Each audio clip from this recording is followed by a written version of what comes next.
Hi guys, মোৰ অন্য এটা ভিডিঅ'লৈ আপোনালোক সকলোকে স্বাগতম জনাইছোঁ। আৰু আজি ভিডিঅ'টো ঘৰৰ পৰাই ষ্টাৰ্ট কৰিছোঁ। কথাটো এনেকুৱা হ'ল মানে মায়ে দুযোৰ কাপোৰ আনি থৈ দিছিলে। তো মোৰ মানে লং জাপ মাৰোঁতে মই ভৰিখন অকণমান কষ্ট পাই আছিলোঁ। তো সেইবাবে মই চিলোৱা নাছিলোঁ আৰু থৈ দিছিলোঁ। আৰু আজি ভাবিছোঁ পতিখিনিকে কাটি পেলাই থৈ দিওঁ, কেতিয়া চিলাওঁ নাজানো আৰু। তো আপোনালোকৰ কাপোৰকেইযোৰ দেখাব দিয়কচোন। মানে মায়ে আনি দিছিলে আৰু এযোৰ মোৰ কাৰণে আনি দিছে আৰু এযোৰ মাৰ, মানে এইকেইটা পতি আৰু আপোনালোকক ভালকৈ দেখাম বাৰু পাছত। আৰু এযোৰ মোৰ কাৰণে আনি দিছে, কেনেকুৱা লাগিছে জনাবহে।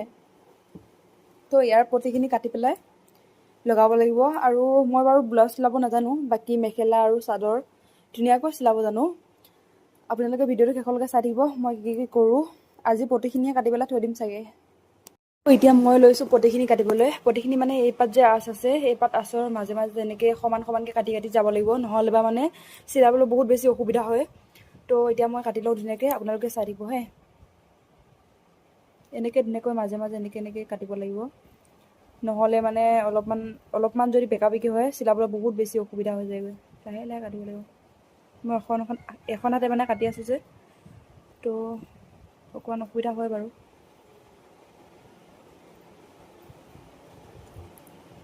ইফালে দুইযোৰ কাপোৰৰ দুটা এনেকৈ পতিখিনি কাটি লৈছোঁ। ব্লাউজৰ পিচটো কাটি পেলাই থৈ দিছোঁ।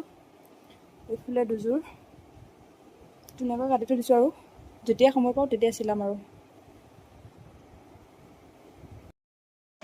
আজি ভাদ মাহৰ 1 তাৰিখ বুলি পেলাই আমাৰ ঘৰত লোকেল মুৰ্গী আৰু ওলকচু কাটিছে। এফালে মোৰ শহুৰ দেউতা, মানে মোৰ ভিডিঅ'ত আজি প্ৰথম ওলাইছে তেওঁ যিহেতু ঘৰত নাথাকে, অসম আৰক্ষী কৰ্মৰত, সেইবাবে তেওঁ বেছিভাগ ঘৰত নাথাকে যিহেতু।